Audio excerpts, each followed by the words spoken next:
What's up, tribe? How you guys doing? Go ahead and hit that subscribe button, and I hope you like this video. This is your big brother recap of season 22, episode 6. Now listen, let me give you guys a reminder. For those who know, y'all know I don't watch the live feed, so I'm reviewing what I'm seeing on the screen. I know it's edited. I know that things happen behind the scenes. I know that things happen on the live feeds that you guys are privy to, but I don't watch the live feeds. But I do get some of the information about what's going on. But let's talk about what happened on tonight's episode. So tonight is the power veto episode, right? And so basically, both Taylor and Pooch think that they are pawns. But Jasmine is like, listen, I really want both of them gone. So at this point, I don't care who goes home. And it's really a win-win for me because Taylor is still public enemy number one in this house. So nobody's going to be mad at me for putting her up. And Pooch volunteered.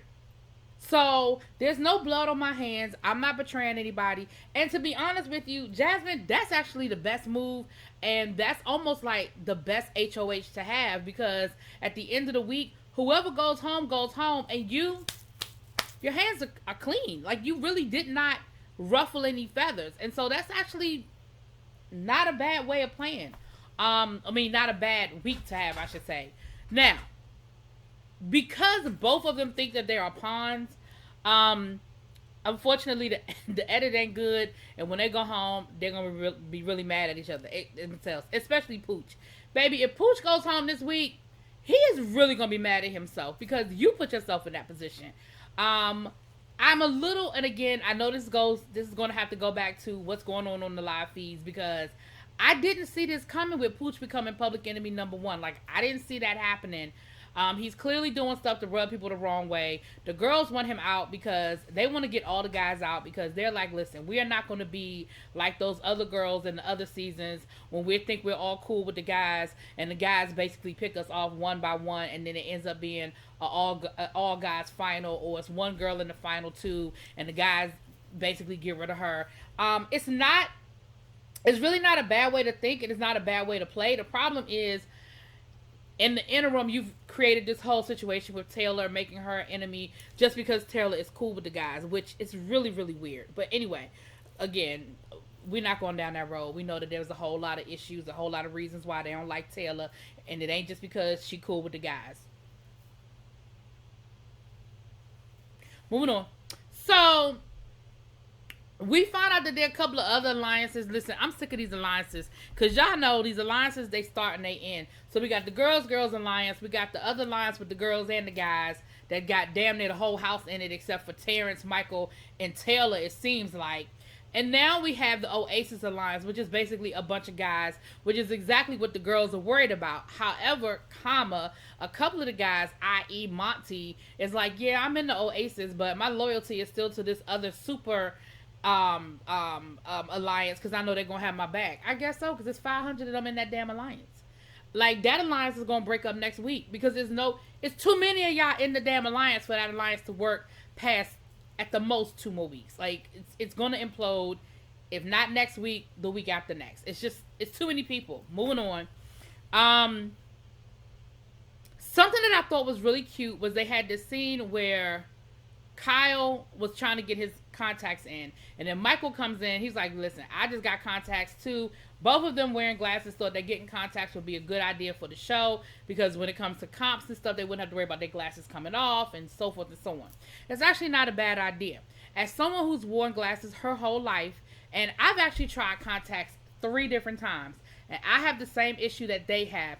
I could never get used to putting something in my eye. My sister wears contacts and she pops them in. Bloop, bloop, she's good. I've never been that person, and I've always had a hard time. I just can't.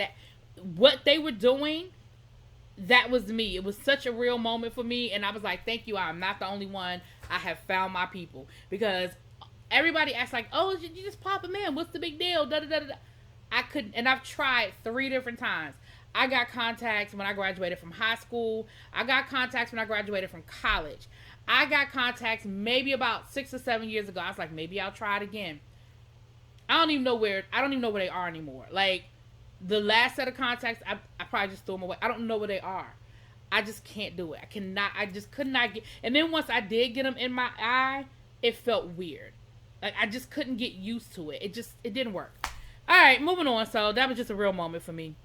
Did they have this weird bromance thing with Joseph and Pooch? I don't get it. It's weird. But what I will say is that it's great to see two heterosexual guys being affectionate, not, and not being weird and not being a thing. Like, I loved it. I mean, from that aspect, I loved it. It's still weird to me. Just because it's weird. Pooch is like all over. It's weird. It's really weird. Anyway, so it comes down to the POV comp now. Jasmine doesn't know she can compete because of her ankle. So she wants to pull somebody from her Girls Alliance to make sure at least somebody's playing that I know will keep the noms the same. So she pulls Amira, so that's perfect for her. Taylor wants Michael to play because she's like, basically, he's the only person in this house who I'm cool enough with that I think might take me off the block if he wins. Michael actually gets pulled, and then Terrence. So of course, so the game is this mermaid game where they have to slide on like a little slippy slide and use only their nose to push these balls down, like the slippy slide thing, and try to get them in the 3 holes. The first person that get their balls in the 3 holes wins. Taylor says to Michael, listen, do you think you could use the POV on me? And Michael is honest with her and says, listen, I don't know. I got to see what the HOH is talking about if I win. And so, and he goes and he talks to Jasmine, and Jasmine basically lets him know she wants the noms to stay the same. She tells Pooch the same thing, and Pooch is like, no problem, cool. Because, again, he thinks he's a pawn. He doesn't realize that at this point, they don't even care about Taylor anymore. They really want him to go home. And basically, Jasmine's thing is, Taylor, you only need to be concerned if Pooch comes off the block, because then it's you. But at this point, I mean, she didn't say that to her, but I mean, that's what they're basically saying. But at this point, all eyes are on Pooch. I don't know what you did, bruh, but you done made them mad. You done made them real mad. Real mad. So,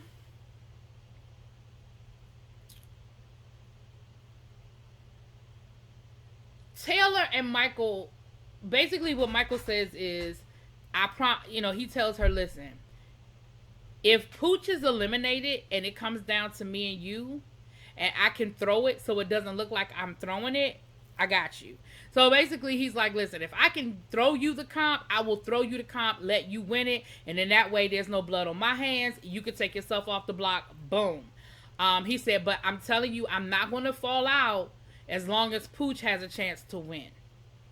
All of these are smart moves, y'all. Michael understands that he doesn't really have any allies at this point. He really can't afford to alienate himself with Taylor because he sees that Taylor's really persona non grata, and so he can't really afford to do that.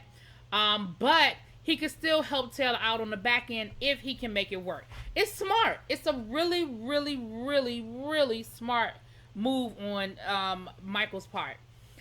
So they're playing the game. Unfortunately, though, it comes down to Taylor and Michael making one final play. Both of them have 2 balls in the hole, and Taylor says, let me take my shot first.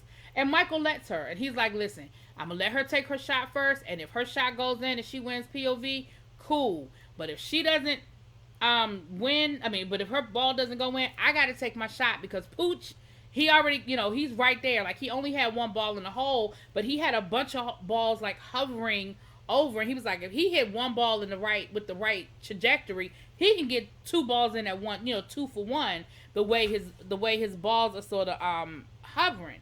So she misses. He takes his shot, he wins power veto.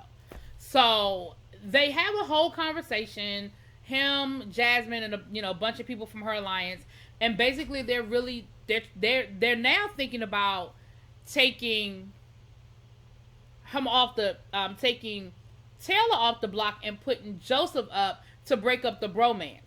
And Jasmine was like, you know what? I'm not afraid of making a big swing. I'm not afraid of these guys. Like, I don't care. I'll do it. But maybe it's better for my game if I don't do it just yet. They always say that. I ain't scared to take a shot. But maybe I shouldn't take a shot just yet. And I'm like, because you scared to take the shot. Anyway, so Michael gives his speech. And basically, Michael is like, listen, it's your POV. You tell me what you want me to do. If you want me to use it, I'll use it. If you want me to keep it the same, I'll keep it the same. Like, again, he understands that he is not in a position of power or any bargaining at this point. Also, he sort of, unfortunately, is making himself a little bit of a target because there have only been 2 POV competitions and he's won both of them. So the last thing you want is to start getting a reputation as being a comps beast. Because y'all know what that comes with when, oh, he's a comp beast. Oh, he can win POV. Oh. Then we know what ends up coming along with that. So he gives his speech and he basically ends up keeping the noms the same. As of right now, again, not in real time, but on the episode, because we know that this was a day ago or whatever, and things change like that. As of the end of that episode, the goal was still to get Pooch out. Taylor was going to be safe. Now, anything could happen. The wind could blow left. Whatever the situation is, and we know things can change. So, we'll see what happens at the live eviction Thursday night, and then they said that they have some special 2-hour episode on Sunday. Big brother, you ain't about to stress me out. 2 hours? Anyway, let's see what they talking about. I'll talk to y'all later. Peace.